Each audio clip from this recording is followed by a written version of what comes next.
নমস্কার, আমি শিবরাম চক্রবর্তী। শিবরাম এডুকেয়ারে সকলকে জানাই স্বাগত।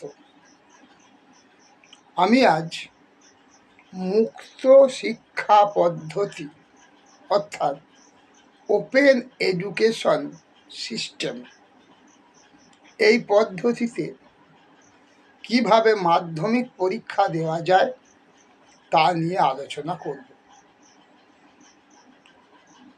প্রথমেই বলি, 1989-এর আগে আর 1989-এর পরে। 1989-এর আগে মাধ্যমিক পরীক্ষা দেয়া হতো বিভিন্ন রাজ্যের স্টেট বোর্ড এবং ন্যাশনাল বোর্ড মানে সেন্ট্রাল বোর্ডগুলো থেকে দেয়া হতো রেগুলারে। আর অনিয়মিতভাবে অর্থাৎ প্রাইভেটে বা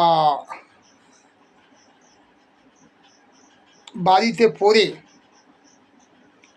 মানে স্কুল না গিয়ে মাধ্যমিক দেবার একটি রাস্তা ছিল। সেটি হচ্ছে, স্কুলের হেডমাস্টার যদি লিখে দিতেন কাউকে যে এই ছেলেটি বা মেয়েটি আমার স্কুল থেকে ক্লাস 9 পর্যন্ত পড়েছে, এই মর্মে একটি সার্টিফিকেট দিত।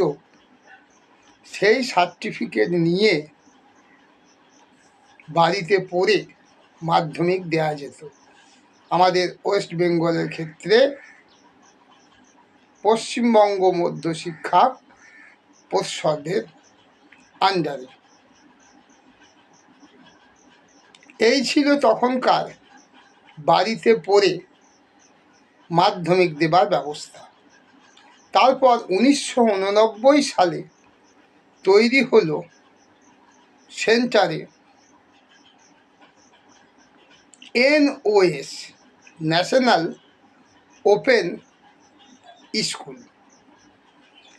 1989 তৈরি হওয়া এই বোর্ডের আন্ডারে অল ইন্ডিয়ায় বিভিন্ন স্টেটে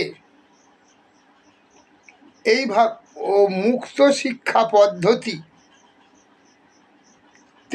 মাধ্যমিক দেওয়া শুরু হলো। তখন থেকে যে কোনো বয়সে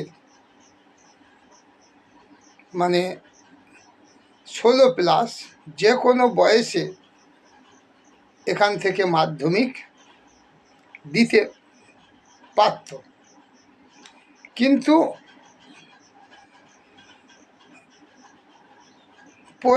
কোনো সরকারের নিজস্ব বোর্ড তখন তৈরি হয়নি। 1989 সালে তৈরি হওয়া NOS 2002 সালে নাম হলো NIOS, national institute of open schooling. এই নাম পরিবর্তিত হয়ে বিভিন্ন স্টেটে এটা চালু হলো। এখন আমাদের পশ্চিমবঙ্গ অন্যান্য স্টেটের মতো আমাদের পশ্চিমবঙ্গেও 2001 সালের 1 আগস্ট তৈরি হলো রবীন্দ্র মুক্ত বিদ্যালয়, একটি বোর্ড যেটি মধ্যশিক্ষা পর্ষদের সমতুল্য, যেখান থেকে যে কোনো বয়সের যে কেউ 8 পাস করলেই এখান থেকে মাধ্যমিক দিতে পারে। পরীক্ষাটি সম্পূর্ণ বাংলা ভাষায়, পশ্চিমবঙ্গের যেহেতু মাতৃভাষা বাংলা, এবং সাবজেক্টও মধ্যশিক্ষা পর্ষদের মতোই পরীক্ষার পদ্ধতিও মধ্যশিক্ষা পর্ষদের মতোই, শুধু পার্থক্য রেগুলার ক্লাস করতে হবে না। এবার কখনো কখনো শনিবার রবিবার বা কখনো রবিবার ক্লাস হয়, ক্লাস করবার বাধ্যবাধকতা নেই। একবার রেজিস্ট্রেশন করলে 5 বছর ভ্যালিড থাকে। কোনো পরীক্ষার্থী যদি 5 বছরে কমপ্লিট করতে না পারে, মানে পাস করতে না পারে, সে তখন পুনরায় রিঅ্যাডমিশন নিতে পারে, মানে পুনরায় আবার ভর্তি হতে পারে।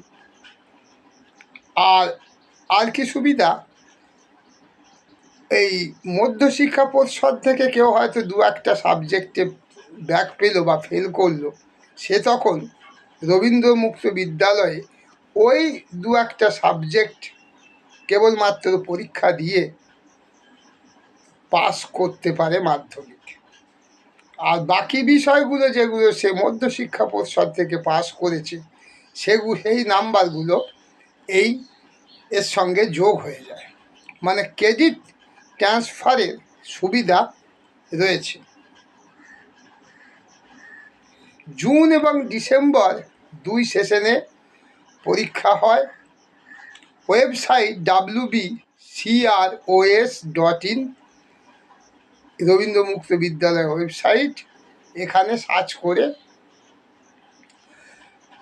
পশ্চিমবঙ্গের কোন কোন জেলায় কোন কোন স্কুলের সেন্টার আছে সেসব তথ্য পাওয়া যাবে। এবং ভর্তি, সেই সেন্টারে গিয়ে ভর্তি এবং বইপত্র সব পাওয়া যায়। তবে পাস করা সহজ বলবো না, না পড়লে পাস করা এখান থেকে কঠিন ব্যাপার। তবে একটু পড়লে পরে এখান থেকে পাস করা খুব সহজ।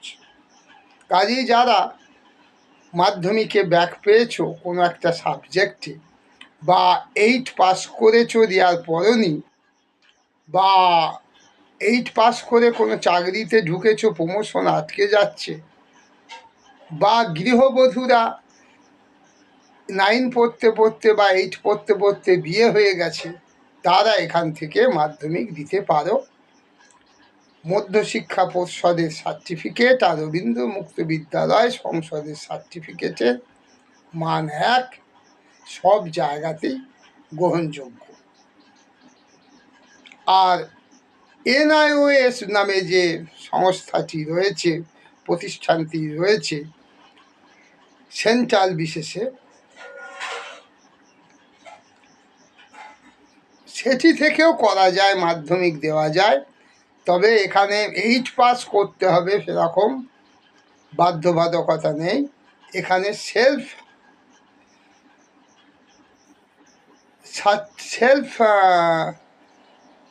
মানে কি বলবো, সেলফ সার্টিফিকেট দেওয়া যায় যে আমি 8-এর পাঠ্যক্রম আমি সক্ষম, মানে আমি 8ম শ্রেণীর পাঠ্যক্রম পড়তে সক্ষম, এই মর্মে একটি সেলফ কোয়ালিফিকেশন সার্টিফিকেট দিলে পরেই এখান থেকে পাস করা যায়। তবে বয়সটা হতে হবে 14+, তার নিচে হয় না। আর কিছু কিছু সেন্টারে আবার 14+ হলে পরে 8 পাস সার্টিফিকেট চায়। 16+ হলে তো কোনো ব্যাপারই নেই, সেলফ কোয়ালিফিকেশন সার্টিফিকেট দিলে পরেই এখান থেকে মাধ্যমিক দেওয়া যায়। এটিও বাংলা মাধ্যমে, এটিতে 13টি আঞ্চলিক ভাষা মাধ্যমিক পরীক্ষায় প্রশ্ন হয়। বাংলাতেও পরীক্ষা দেওয়া যায়, বইপত্র বাংলাতেও পাওয়া যায়। এখান থেকেও একটু পড়ে সহজেই পাস করা যায়। এই ছিল আমার আজকের ভিডিও। ধন্যবাদ।